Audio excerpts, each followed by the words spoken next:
Hello everyone, मैं हूं खुशहाल दास और आज मेरे साथ मौजूद हैं खालिद अहमद मुगेरी एंड आतम कुमार।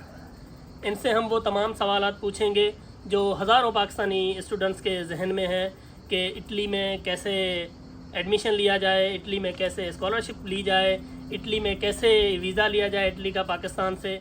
इससे रिलेटेड और भी बहुत सारे सवालात हैं, वो सारे हम इनसे पूछेंगे। और अगर आपके जहन में भी कुछ ऐसे सवालात हैं या आप इन सारे सवालात के जवाब चाहते हैं तो हमारे साथ आप जुड़े रहिए वीडियो के एंड तक। आगे बढ़ने से पहले हम इन दोनों से इंट्रोडक्शन ले लेते हैं इनका। खालिद अहमद मुगेरी, अपना इंट्रोडक्शन करा दें पहले। Myself Khalid Ahmed, and here at University of Calabria I am doing my masters and I am in the final year of my MS degree. Thank you खुशहाल। मेरा नाम आतम है। एक्चुअली मैं थरपारकर सिंध से हूँ। एक्चुअली मैंने बैचलर की हुई है industrial engineering and management from Mehran university. उसके बाद मैंने मास्टर्स के लिए अप्लाई किया, तो रिसेंटली दिसंबर 2025 मैंने अपनी मास्टर्स कंप्लीट किया यूनिवर्सिटी ऑफ कलाब्रिया में, जो मैनेजमेंट इंजीनियरिंग से रिलेटेड थी। अभी मैं एज ए रिसर्चर काम कर रहा हूँ university of कलाब्रिया। Thank you both of you for brief introduction.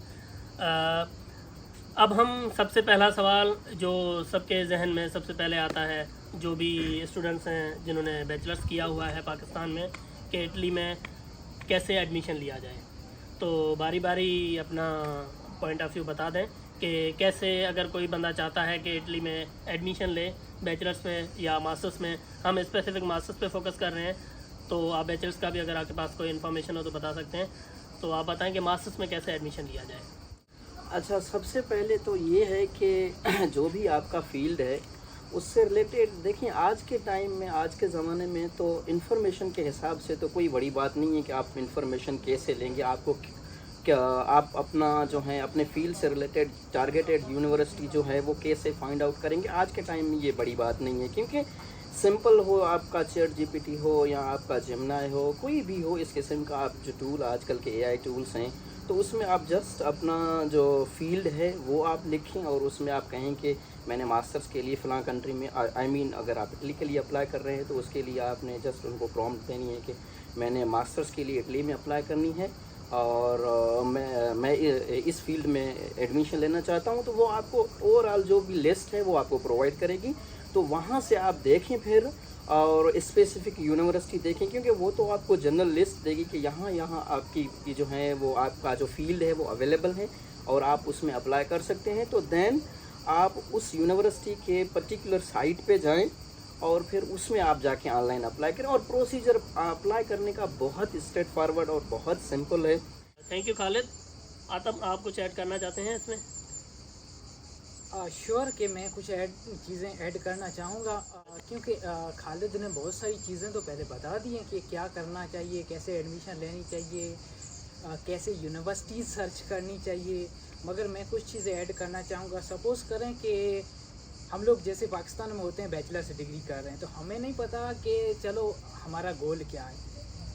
कि अब सपोज़ एक बंदा है जो मास्टर्स करना चाहता है और वो कहता है कि चलो मुझे मास्टर्स इटली में करनी है या यूरोप में करनी है, तो पहले बहुत सारी चीज़ें उसको ड्यूरिंग बैचलर्स उसको करनी होगी और करनी चाहिए। अदरवाइज़ जब बैचलर्स ख़त्म होगी तो उसके बाद वो कहेगा यार ये मैंने क्यों नहीं की ड्यूरिंग बैचलर, उसको पछतावा होगा। तो मैं कहूँगा कि ड्यूरिंग बैचलर के उसी कैंडिडेट को पहले सिर्फ उस डिग्री, एकेडमिक डिग्री के अलावा और सारी चीज़ें बहुत करनी चाहिए, जैसे कि उसके फील्ड के रिलेटेड इंटर्नशिप्स। अगर मैं इंजीनियरिंग का हूँ तो इंजीनियरिंग से related internships, short courses, extra curricular activities, जैसे कि आप शॉर्ट सेमिनार अटेंड करें रिलेटेड टू आपकी फील्ड, एज वेल एज़ के जैसे कि बहुत सारी ऑर्गेनाइजेशन है, एसोसिएशन है आपकी यूनिवर्सिटी में, उनमें हिस्सा लें। क्यों कि उनमें बहुत सारी आपको इन्फॉर्मेशन मिलती है आपकी फील्ड से रिलेटेड, एज वेल एज़ आपको वो सर्टिफिकेट प्रोवाइड करते हैं। क्योंकि जब आप मास्टर्स के लिए अप्लाई कर रहे होते हैं तो मास्टर्स की आपकी CV एवैल्यूट होती है और ट्रांसक्रिप्ट एवैल्यूट होती है। आप अगर CV में लिखेंगे कि मैंने बैचलर्स किया है और उसमें आपकी CGP आप मेंशन करेंगे, तो दैट्स नॉट इनफ कि आप वो कहेंगे कि बस इसने बैचलर्स के अलावा और कुछ भी नहीं किया। तो आपको सीवी को स्ट्रॉन्ग बनाने के लिए आपको एनी हाउ के दीज काइंड्स ऑफ सर्टिफिकेट आपको मेंशन करनी चाहिए। जैसे कि आपकी सीवी स्ट्रॉन्ग हो तो सीवी स्ट्रॉन्ग ऐसे ही होगी जैसे आप। और दूसरी चीज़ ये है कि अगर आपका रिसर्च एक्सपीरियंस है ड्यूरिंग आपकी बैचलर्स तो बहुत अच्छा है। जैसे कि कुछ यूनिवर्सिटीज़ हैं जिसमें थीसिस भी करवाते हैं, बैचलर्स थीसिस। अगर आपका बैचलर्स थीसिस अच्छा है उसके बारे में आप सीवी में लिख सकते हैं।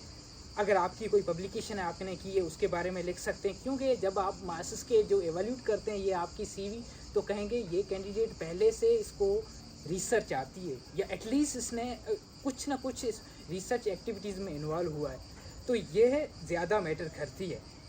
उसके बाद जैसे खालिद ने बहुत सारी चीज़ें बता दी है, अब मैं बताऊंगा कुछ ऐसे पोर्टल्स भी हैं जैसे आप डायरेक्ट जाके उस पर ना सर्च कर सकते हैं कि कैसे आप यूनिवर्सिटीज़ फाइंड करें, क्योंकि अभी तो एआई है, एआई को आप जो भी दोगे वो आपको बताएगा।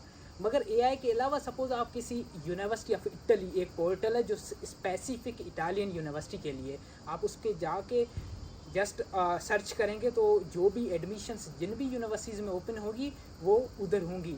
It's not like only for the masses, उधर बैचलर्स की भी हो सकती हैं, बैचलर्स की भी होंगी।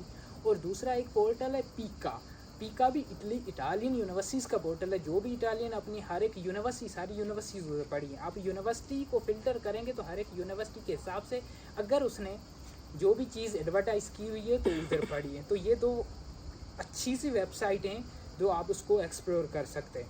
Thank you Atam. जैसे हमें बताया आतम और खालिद ने कि कैसे मास्टर्स में एडमिशन लिया जाए इटली में, और ये भी बताया कि एडमिशन लेने के लिए बैचलर्स में आपने क्या क्या तैयारी करनी है, आपके पास कौन कौन सी सर्टिफिकेशंस होनी चाहिए, क्या क्या आपका बैकग्राउंड होना चाहिए, आपकी सीवी कैसे स्ट्रांग होनी चाहिए कि आप अच्छे से एडमिशन सिक्योर कर सकें इटली में मास्टर्स के लिए। पर एक चीज़ मैं पूछना भूल गया आप लोगों से, जो रह गई हमसे, कि मास्टर्स की एडमिशन के लिए कौन से डॉक्यूमेंट्स चाहिए होते हैं। ज़रा इस पे खालिद आप थोड़ी रोशनी डालेंगे। अच्छा, डॉक्यूमेंट्स के हवाले से तो सबसे पहले तो ऑब्वियसली जो भी आपके एजुकेशनल डॉक्यूमेंट्स हैं ये अगर मैट्रिक के हों तो भी ठीक है, नहीं तो एटलीस्ट इंटरमीडिएट और जो आपने लास्ट डिग्री की है, बैचलर्स की है, तो ऑब्वियसली उनके जो भी एजुकेशनल डॉक्यूमेंट्स हैं वो, और उसके साथ जो है वो इंग्लिश प्रोफिशिएंसी सर्टिफिकेट। वैसे पहले तो इंग्लिश प्रोफिशिएंसी सर्टिफिकेट ही इनफ थी, लेकिन इस साल जो इटालियन एम्बेसी है उन्होंने थोड़ी जो है वो अमेंडमेंट की है। उन्होंने जो चेकलिस्ट है उसमें कुछ चीज़ें ऐड की हैं, और उसमें उन्होंने ये कहा कि जो B2 लेवल इंग्लिश है, पहले क्योंकि जो हमारी इंग्लिश प्रोफिशिएंसी सर्टिफिकेट थी वो भी एग्जैक्टली B2 लेवल को ही जस्टिफाई कर रहा था, लेकिन उन्होंने ये चीज़ अब इसमें ऐड की है कि जो B2 लेवल हो इंग्लिश सर्टिफिकेट वो इंटरनेशनली रिकग्नाइज्ड हो। अच्छा, अब इंटरनेशनली जो रिकग्नाइज्ड B2 लेवल है उसमें आपका आइल्स है, टॉफिल है, और उसके साथ आपका जो है वो काफ़ी जो यूनिवर्सिटीज़ हैं वो DET भी मांगते हैं, डुओलिंगो इंग्लिश टेस्ट। वो आपने देखना है कि भाई मैं कौन सा जो है वो ईज़िली टेस्ट इंग्लिश प्रोफिशिएंसी के लिए ना जो है वो मैं दे सकता हूँ, जो आपको लगे कि मैं ईज़िली अटेम्प्ट कर सकता हूँ और इसमें मैं अच्छा स्कोर कर सकता हूँ, वो आप ज़रूर करें। कुछ चीज़ें मैं ऐड करना चाहूँगा। खालिद ने डॉक्यूमेंट्स ऑलमोस्ट बता ही दिए, मगर मैं कहूँगा कि कुछ यूनिवर्सिटीज़ हैं, सपोज़ करें आप रिकमेंडेशन लेटर आपकी यूनिवर्सिटी से लें, क्योंकि यूनिवर्सिटीज़ कुछ ऑप्शनल डॉक्यूमेंट्स होते हैं, कहीं पर मैंडेटरी होते हैं। जैसे कि आप रिकमेंडेशन लेटर आपकी अपनी जो यूनिवर्सिटी के डिपार्टमेंट है उनसे लें तो रिकमेंडेशन लेटर एक पॉजिटिव पॉइंट है। उसके अलावा कुछ यूनिवर्सिटीज़ मोटिवेशनल लेटर मांगती हैं कि why you are applying for this university in this particular department. So आप अगर मोटिवेशनल लेटर या हम SOB कह सकते हैं तो SOB आप सबमिट करवाएंगे तो आपकी जो एप्लीकेशन है उसको ज़्यादा एक स्ट्रॉन्ग बनाएगी। तो ये दो डॉक्यूमेंट्स हैं एजुकेशनल और आइल्स के अलावा जो मैंडेटरी हैं, तो आप ये ऐड करेंगे तो आपकी एप्लीकेशन स्ट्रॉन्ग होगी। इन दोनों ने जैसे हमें बता दिया कि कौन से डॉक्यूमेंट्स चाहिए होते हैं मास्टर्स में एडमिशन के लिए इटली में। एक चीज़ मेरे ख्याल में ये बताना भूल गए, वो है CV आपको इटली में या यूरोप में कहीं पे भी आपने अप्लाई करना है तो आपको यूरोपास CV चाहिए होती है। यूरोपास की वेबसाइट है, उस पर आप जाएंगे तो डिफरेंट आपको टेम्पलेट्स मिलेंगे और वहाँ पे आप CV बना सकते हैं अपनी, जो आप एडमिशन के लिए अप्लाई करेंगे तब आप CV देंगे। एडमिशन के बाद जो सबसे बड़ा चैलेंज आता है, जो सबसे ज़्यादा पूछे जाने वाला जो सवाल होता है कि वीज़ा कैसे सिक्योर किया जाए, ये बहुत बड़ा चैलेंज है पाकिस्तानी स्टूडेंट्स के लिए all over the Europe, for all over the Europe. तो कैसे वीज़ा लिया जाए और वीज़ा के लिए कौन से डॉक्यूमेंट्स चाहिए होते हैं, वीज़ा की अपॉइंटमेंट कैसे लेनी होती है, वीज़ा रिजेक्शन के कौन से वजूहत होते हैं और वीज़ा कैसे अपना अच्छे से सिक्योर किया जाए, इन दोनों से हम इस पर बात करेंगे। तो खालिद आप इस पर रोशनी डालें। अच्छा, एडमिशन के बाद जो नेक्स्ट स्टेप है वो है आपका प्री इनरोलमेंट। और प्री इनरोलमेंट में बेसिकली ये है कि यूनिवर्सिटी आपको जब आपकी एडमिशन सक्सेसफुल आपका हो गया, उसके बाद यूनिवर्सिटी आपको खुद गाइड कर रहा है कि आपका जो नेक्स्ट स्टेप है वो है प्री इनरोलमेंट। अच्छा, प्री इनरोलमेंट में ये है कि एक साइट है university.it, वहाँ पे आपने जाके, उसमें कुछ भी और नहीं है, जस्ट वो जो लेटर आपको मिला है एडमिशन के टाइम, आई मीन जब आपने एडमिशन सिक्योर जब आपकी हुई है, तो वो लेटर आपसे वो मांगेंगे। और उसके अलावा जो आपने डॉक्यूमेंट्स वहाँ पे मेंशन किए हैं, आई मीन कि एडमिशन के टाइम आपने वहाँ पे दिए हैं साइट पे, यूनिवर्सिटी के अपने पोर्टल पे, वो आपने वहाँ पे अपलोड करने हैं। और फिर होगा ये कि जो यूनिवर्सिटी साइट है वो आपकी वो इन्फॉर्मेशन फिर यूनिवर्सिटी को अगेन वो आपका जो है वो साइन कर रहा होता है। और उसमें जो यूनिवर्सिटी है जहाँ पे आपकी एडमिशन हुई है वो उसको जस्टिफाई करके फिर जो यूनिवर्सिटी जो साइट है उन पे बैक भेज देता है। और उसमें ये होता है कि एक कापी जो है वो स्टूडेंट को भेज दिया जाता है, और एक कापी जहाँ पे आप वीज़ा के लिए अप्लाई करेंगे वहाँ पे सेंड किया जाता है, और एक कापी आपकी यूनिवर्सिटी खुद रिटर्न करती है। तो ये बेसिकली है प्री इनरोलमेंट। अच्छा, प्री इनरोलमेंट के बाद जो नेक्स्ट स्टेप है वो है आपका वीज़ा डॉक्यूमेंट्स, जो कि बहुत इंपॉर्टेंट है और बहुत इंपॉर्टेंट स्टेप है। अच्छा, इसमें यह है कि सबसे पहले आपके जो भी डॉक्यूमेंट्स हैं वो आपने अटेस्ट करवाने हैं। अब कैसे? मैट्रिक और इंटरमीडिएट ये जो डॉक्यूमेंट्स हैं ये आपने सबसे पहले बोर्ड से अटेस्ट करवाने हैं। उसमें आपका जो है वो ओरिजिनल सर्टिफिकेट और उसके अलावा ट्रांसक्रिप्ट, ये दो डॉक्यूमेंट्स मैट्रिक के हो गए। और वही दो जो आपके डॉक्यूमेंट्स होंगे वो आपके इंटरमीडिएट के होंगे, कि आपका फाइनल सर्टिफिकेट और आपका ट्रांसक्रिप्ट, ये दोनों सबसे पहले होंगे बोर्ड से अटेस्ट। उसके बाद नेक्स्ट स्टेप उनका है कि आपने उनको IBCC से अटेस्ट करवानी है। IBCC से आपने उनको अटेस्ट IBCC से आपने करवा लिया। उसके बाद जो आपकी डिग्री है, आई मीन यूनिवर्सिटी की डिग्री और यूनिवर्सिटी की ट्रांसक्रिप्ट, वो दोनों आपने हेक से जो है वो अटेस्ट करवाने हैं। अब अटेस्टेशन सारी आपकी हो गई, उसके बाद आप जो है वो ministry of foreign affairs MOFA में जाएंगे और वहाँ पे उन डॉक्यूमेंट्स को उनका एपोस्टाइल करवाएंगे। उनके बाद जो नेक्स्ट स्टेप है वो है कि आपने उनको इटालियन में ट्रांसलेट करवानी है। अच्छा, ये जनरल डॉक्यूमेंट्स हुए जो कि आपके एजुकेशनल बैकग्राउंड से थे। उसके अलावा कौन से डॉक्यूमेंट्स चाहिए? उसके अलावा आपके जो डॉक्यूमेंट्स चाहिए उसमें एक है FRC, फैमिली रजिस्ट्रेशन सर्टिफिकेट, और जो स्पेशली एक मसला है वो है आपका जो है वो बैंक स्टेटमेंट। तो बैंक स्टेटमेंट जो है उसको आपने बहुत ध्यान से उसको आपने मेंटेन करनी है। और बैंक स्टेटमेंट की जो एस्टिमेटेड अमाउंट है वो तकरीबन 35 लाख है, 30 से 35 लाख आपने अकाउंट में रखने होते हैं। अच्छा, उनको फिर आपने जस्टिफाई भी करनी होती है, ना कि सिर्फ आपने इधर उधर से पैसे लेके रखने होते हैं, लेकिन आपने उनको जस्टिफाई भी करनी होती है कि आपने ये पैसे कहाँ से आप लेकर आए। तो उनके लिए आपने फाइनेंशियल प्रूफ भी उनके लिए देने होते हैं। उसमें जो आपके लास्ट जो 6 माह होते हैं उनकी आपने जो है वो बैंक स्टेटमेंट उसमें देनी है, और उसके अलावा अकाउंट मेंटेनेंस सर्टिफिकेट वो भी उसमें चाहिए। के साथ आपको जो आपका स्पॉन्सर हो रहा है, आप अगर स्टूडेंट खुद हो रहा है या आपके पेरेंट्स में से कोई स्पॉन्सर हो रहा है, तो उनको एफिडेविट भी बनवानी पड़ेगी। उसमें वही स्टेटमेंट होती है कि भाई मैं इनका स्पॉन्सर हूँ। और उसके साथ साथ टैक्स रिटर्न्स, आपने 2 साल के टैक्स रिटर्न्स भी बनवाने हैं स्पॉन्सर के। आप खुद हो रहे हैं या आपके पेरेंट्स स्पॉन्सर हो रहे हैं तो उनके 2 साल के जो टैक्स रिटर्न्स हैं वो भी बनेंगे। और जो आप पैसे वहाँ पे शो कर रहे हैं जिस भी तरीके से, तो उनको उस टैक्स रिटर्न्स में भी लाजम आप ऐड करवाएं उसी तरीके से, ताकि आपको जस्टिफिकेशन में आसानी हो। खालिद ने बहुत सारे डॉक्यूमेंट्स हमें बता दिए, मेरे ख्याल में तकरीबन सारे कवर हो चुके हैं। अगर कोई मिस हो गया है, कोई चीज़ आप ऐड करना चाहें आतम? या खालिद ने अच्छे तरीके से सारे डॉक्यूमेंट्स बता ही दिए। कुछ डॉक्यूमेंट्स हैं जो भी मैंडेटरी हैं, जैसे कि आपका जो कवर लेटर है वो बहुत मैंडेटरी है, वो ज़्यादा मैटर करता है आपका, क्योंकि आप कवर लेटर में वो चीज़ें मेंशन करते हैं कि आप किधर जा रहे हैं, क्यों जा रहे हैं, किस यूनिवर्सिटी में जा रहे हैं, और उसमें ये भी आप चीज़ें मेंशन करते हैं कि आपकी जो स्पॉन्सर है वो कौन था। सपोज़ आपकी जो बैंक स्टेटमेंट कहाँ से आई, वैसे वो आप जैसे खालिद ने बताया कि वो एफिडेविट में भी मेंशन होती है, मगर आपको वो चीज़ें कवर लेटर से भी अलाइन होनी चाहिए, वो कवर लेटर भी मैंडेटरी होता है। उसके साथ साथ आपके एडमिशन्स लेटर भी चाहिए आपके वीज़ा डॉक्यूमेंट्स के साथ। सपोज़ आपकी यूनिवर्सिटी जो फुली फंडेड स्कॉलरशिप है, तो उस यूनिवर्सिटी ने आपको एक स्कॉलरशिप लेटर भेजा होगा, वो चाहिए होगा। एनी हाउ उस यूनिवर्सिटी ने आपको एडमिशन लेटर भेजा होगा, वो चाहिए होगा। उसके साथ साथ जो इनरोलमेंट पहले खालिद ने बता दिया, वो इनरोलमेंट समरी होगी आपकी यूनिवर्सिटी इटली पोर्टल पे, वो भी चाहिए होगी। तो ये सारे डॉक्यूमेंट्स एक आपको फाइल जनरेट करनी पड़ेगी, वो साथ साथ में सारे सबमिट करवाने पड़ेंगे। आप लोगों ने बता दिया कि वीज़ा के लिए कौन कौन से डॉक्यूमेंट्स चाहिए होते हैं। मेरे ख्याल में एक चीज़ बताना भूल गए कि वीज़ा के लिए अपॉइंटमेंट कैसे लेनी चाहिए।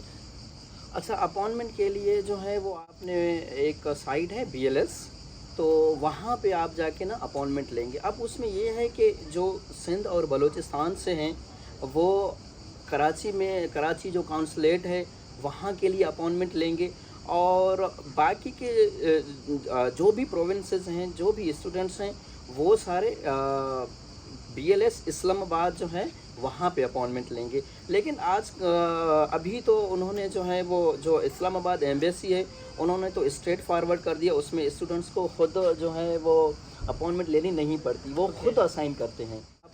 वीज़ा के लिए एक और चीज़ जो हम बताना भूल गए, वीज़ा के लिए या आपको यूनिवर्सिटी की तरफ से DOV रिक्वायर्ड होती है या आपको सीमिया होती है रिक्वायर्ड। DOV और सीमिया क्या है? जो पाकिस्तानी आपकी एकेडमिक डॉक्यूमेंट्स हैं उनकी ये इक्विवेलेंस है इटालियन में, कि आपके जो डॉक्यूमेंट्स हैं वो इक्विवेलेंट हैं इटालियन जो डिग्रीज़ हैं या इटालियन जो भी सर्टिफिकेशंस हैं उसके इक्वल है। तो ये भी आपको वीज़ा के लिए चाहिए होता है। वीज़ा के बाद एक और जो सवाल सबसे ज़्यादा पूछे जाने वाला है वो ये है कि एडमिशन तो हो गई, अब स्कॉलरशिप का क्या सीन है? क्योंकि किसी को स्कॉलरशिप मिल रही होती है, किसी को नहीं मिल रही होती, किसी को ड्यूरिंग एडमिशन मिल जाती है, किसी को बिफोर रीचिंग टू इटली मिल जाती है। तो ये सारा डिफरेंट सिनेरियोज होते हैं स्कॉलरशिप के। तो हम आतम से पूछेंगे कि स्कॉलरशिप कैसे सिक्योर की जाए, किस तरह की स्कॉलरशिप्स होती हैं और उसमें कौन कौन से बेनिफिट्स होते हैं। या वंस आपकी वीज़ा लग चुकी होती है या ड्यूरिंग वीज़ा, कुछ यूनिवर्सिटीज़ ऐसी हैं, कुछ यूनिवर्सिटीज़ इटली में दो टाइप्स की स्कॉलरशिप होती है। एक आपकी मेरिट होती है, एक होती है रीजनल। स्कॉलरशिप्स बहुत हैं, हर स्टूडेंट्स को मिलेगी, मगर अब मेरिट और रीजनल का फ़र्क है। अब मेरिट वो स्कॉलरशिप है, जैसे आप यूनिवर्सिटी में वंस आपकी एडमिशन सिक्योर हुई तो ड्यूरिंग आपकी एडमिशन वो आपको स्कॉलरशिप भी देंगे। जैसे हमारी यूनिवर्सिटी ऑफ कलाबरिया में ये सीन है कि वंस आपकी एडमिशन होगी तो वो उसके साथ साथ ही आपको स्कॉलरशिप देंगे। अगर आपकी एडमिशन नहीं हुई, अगर हुई तो विदाउट स्कॉलरशिप कभी भी नहीं होगी, वो स्कॉलरशिप होगी। तो वो मेरिट है। अब मेरिट स्कॉलरशिप में बहुत सारे फ़ायदे भी हैं।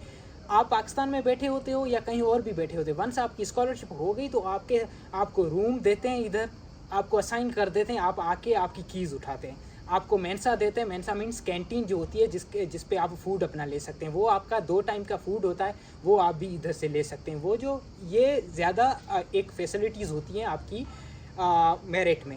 दूसरा फ़ायदा मेरिट में ये भी है कि वंस अगर आप पाकिस्तान में हैं, आपको मेरिट स्कॉलरशिप मिल गई, आपके पास स्कॉलरशिप लेटर है, तो ज़्यादा ये पॉसिबिलिटी है अगर आप उसके एविडेंस दें वीज़ा कंसुलेंट को, जब आप वीज़ा फ़ाइल सबमिट करवा रहे हैं, और आप बैंक स्टेटमेंट ना भी दें और सिर्फ जस्टिफिकेशन दें कि आपके पास स्कॉलरशिप है, तो भी ज़्यादा चांसेस हैं। जैसे कि मैं आया हूँ, मैंने अपनी बैंक स्टेटमेंट नहीं दी थी, सिर्फ मैंने स्कॉलरशिप लेटर दिया था, तो मुझे मेरी वीज़ा लग गई। तो ये बहुत अच्छा एक बड़ा फ़ायदा है।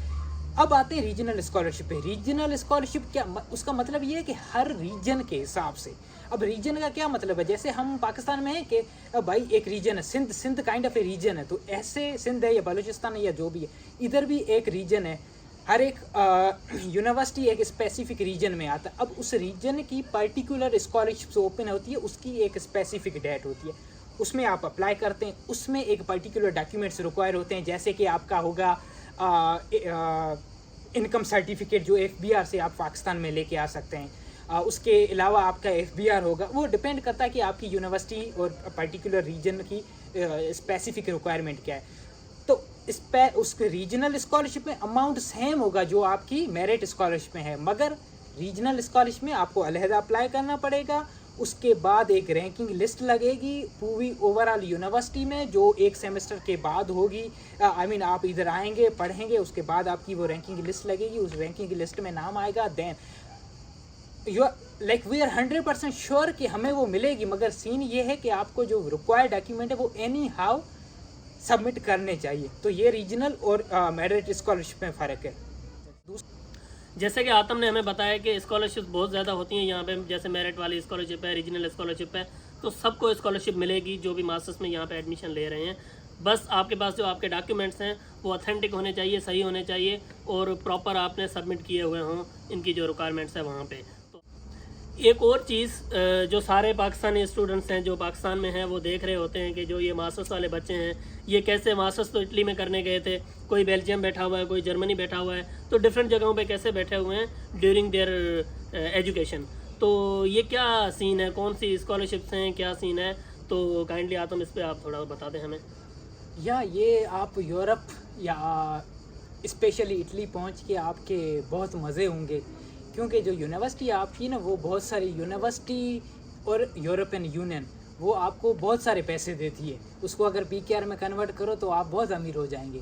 अब ये है कि ना ज़्यादा आपकी ना यूनिवर्सिटी में एक अरास्मस स्टूडियो होती है, तो अरास्मस स्टूडियो होती है जो आप विद इन यूरोप की पता नहीं 30 या 33 जो भी कंट्रीज़ है उसमें जा सकते हैं, आपकी यूनिवर्सिटी सारे पैसे पे करेगी। और एक होती है अरास्मस मोस्ट जो उसमें ज़्यादा पैसे मिलेंगे और आप यूरोप के बाहर जा सकते हैं, जैसे USA, UK, कनाडा, ऑस्ट्रेलिया। तो ये अरास्मस मोस्ट होती है। उसके अलावा अरास्मस ट्रेनिशिप भी होती है, जैसे आप विद इन यूरोप जाएँ, आउटसाइड ऑफ यूरोप जाएँ, आपके पैसे सारे यूनिवर्सिटी पे करेगी। जस्ट आपको उधर जाना है, आपको कुछ काम होगा वो करना है। सपोज़ आपको 2 मंथ की है, 3 मंथ की है, एक स्पेसिफिक टाइम होता है, कुछ 6 मंथ्स की होती है, तो सारा सब कुछ आपको यूनिवर्सिटी पे करेगी, इटालियन यूनिवर्सिटी वो पे करेगी। उसके अलावा डबल डिग्री का भी प्रोग्राम होता है। जैसे मैं इधर आया इटली में तो मैंने 1 साल इधर पढ़ा और 1 साल मैं ऑस्ट्रिया चला गया। तो जो यूनिवर्सिटी मेरी जो इटालियन यूनिवर्सिटी थी उसने मुझे पैसे किए, तो तकरीबन मैं उधर 1 साल मैंने दूसरी डिग्री की जो डबल डिग्री प्रोग्राम था। और तो मेरे पास अभी 2 मास्टर्स हैं, एक यूनिवर्सिटी इटली से, एक यूनिवर्सिटी ऑस्ट्रिया से, तो वो भी सारे पैसे इटली से ही मिले। तो कहने का ये मतलब है कि जब आप इटली पहुंच जाते हो तो बहुत सारी अपॉर्चुनिटीज़ हैं और कुछ इंटर्नशिप्स हैं, शॉर्ट टर्म भी, एक समर स्कूल जैसे कह लो, ट्रेनिशिप, सारे पैसे आपको यूनिवर्सिटी पे करेगी, आपको सिर्फ एंजॉय करना है। Thank you Atam. जैसे हमें पता चला कि ड्यूरिंग मास्टर्स भी यहाँ पे बहुत सारी अपॉर्चुनिटीज़ होती हैं। आप एक सेमेस्टर के लिए किसी यूनिवर्सिटी में जा सकते हो आउट ऑफ द इटली, आप 1 साल के लिए जा सकते हो, आप किसी स्पेसिफिक प्रोग्राम के लिए जा सकते हो। तो इस सब के लिए आपका एक प्रोसेस होता है, डिफरेंट टाइप के एरास्मस स्कॉलरशिप्स होती हैं, आपने अप्लाई करना होता है, उसको विन करना होता है, उसके बाद आप उस चीज़ को अवेल कर सकते हैं। एक और चीज़ है कि जो भी मास्टर्स स्टूडेंट है, बैचलर्स है, PhD है, कोई भी अगर इटली में या यूरोप में कहीं पे भी आता है तो उसको बहुत सारे चैलेंजेस फेस करने होते हैं। हर किसी को यूनिवर्सिटी से लेकर, कंट्री से लेकर, हर चीज़ से लेकर डिफरेंट चैलेंजेस होते हैं। तो हम इनसे पूछ लेते हैं, कोई भी बता दें हमें कि कौन से चैलेंजेस इन्होंने फेस किए या कौन से चैलेंजेस इन जनरल लोग फेस करते हैं, स्टूडेंट फेस करते हैं। तो खालिद आप बता दें चैलेंजेस से रिलेटेड कुछ। अच्छा, चैलेंजेस में ये है कि सबसे पहले तो है लैंग्वेज बैरियर। यूरोप में आप किसी भी कंट्री में जब आप आएंगे, मिसाल अगर आप इटली में आ रहे हैं तो ऑब्वियसली इटालियन लैंग्वेज है, और स्पेन में स्पेनिश, फ्रांस में फ्रेंच ऑब्वियसली। तो जिस भी यूरोपियन कंट्री में आप जाते हैं तो सबसे पहले तो ये है कि लैंग्वेज आपको जो है वो नहीं आ रही, और आपको प्रॉब्लम्स फेस आप करेंगे लैंग्वेज से रिलेटेड। तो ये है कि मैं आपको यही सजेस्ट करूँगा कि जब आप वीज़ा प्रोसेस करवाते हैं तो थोड़ा टाइम ना लैंग्वेज को वहीं से आप दे दें, क्योंकि यहाँ आने के बाद आप मोस्ट प्रोबेबली ये है कि हमारे जो भी जो कोर्सेज़ हैं वो है आपके इंग्लिश मीडियम में। तो हम क्या करते हैं कि हम सिर्फ अपने कोर्सेज़ पे ही फोकस करते हैं और लैंग्वेज को हम जो है वो इग्नोर कर देते हैं, और यही वजह है कि फिर हम जो है वो लॉन्ग टर्म के लिए भी जो प्रॉब्लम्स हैं वो हम फेस करते हैं। तो लैंग्वेज के साथ और जो चैलेंजेस हैं वो उसमें कल्चरल डिफरेंस है, क्योंकि जो हम हैं और इनका जो कल्चर है उनमें बहुत डिफरेंस है। तो एक कल्चरल डिफरेंस है और उसके साथ होम सिकनेस है। जैसे खालिद ने लैंग्वेज के बारे में बता दिया, तो लैंग्वेज रियली सॉलिड बैरियर है, क्योंकि हम इधर आते हैं तो हमें पहले तो कुछ चीज़ें हमें हाय करना भी नहीं आता, किसी का हाल पूछने भी नहीं आता। तो अगर हम पाकिस्तान या कहीं और भी कंट्री से हम कुछ ना कुछ उसी जिस कंट्री में हम जा रहे हैं उसके बारे में कुछ ना कुछ हमें थोड़ी सी लैंग्वेज आती है, तो हमें इनिशियल बैरियर नहीं होंगे। और उसके बाद लॉन्ग टर्म के लिए अगर हम रहना चाहते हैं, तो अगर हम ये लैंग्वेज हमें नहीं आ रही तो हमारा इधर फ्यूचर कुछ भी नहीं है। क्योंकि अगर आपको लैंग्वेज आती है तो आपको कंपनीज़ में जॉब मिलेगी, इवन आपकी जो रेस्टोरेंट्स है उस पर भी जॉब्स मिलेंगी। अगर लैंग्वेज नहीं आ रही है तो कुछ भी नहीं है। मेरे ख्याल में तकरीबन सारा कुछ कवर हो चुका है। जो जो सवाल थे हमारे पास, मेरे ख्याल में दोनों ने बातों में सारी चीज़ें बता दी हैं। मेरे ख्याल में अब वीडियो को कंक्लूड करना चाहिए, तो कोई कंक्लूडिंग रिमार्क्स आप लोग देना चाहें खालिद आप? आखिर में मैं यही मैसेज दूंगा कि काइंडली आप ज़्यादा से ज़्यादा बाहर अप्लाई करें, क्योंकि आई थिंक कि ये बेस्ट टाइम है बाहर अप्लाई करने के लिए। क्योंकि अगर आप देखेंगे तो इनके जो वीज़ा पॉलिसीज़ हैं वो भी ईयर टू ईयर चेंज होते जा रहे हैं। तो ये बेहतरीन टाइम है कि आप इसमें अप्लाई करें। और स्पेशली मैं उनको कहूँगा जो कि मिडिल क्लास फैमिली से हैं, जो मिडिल क्लास फैमिली से जो आप स्टूडेंट्स हैं वो ज़रूर अप्लाई करें और आप कोशिश करें, क्योंकि कोशिश करने वालों की कभी हार नहीं होती। तो ये आपके लिए बेहतरीन टाइम है, अभी से आप शुरू करें।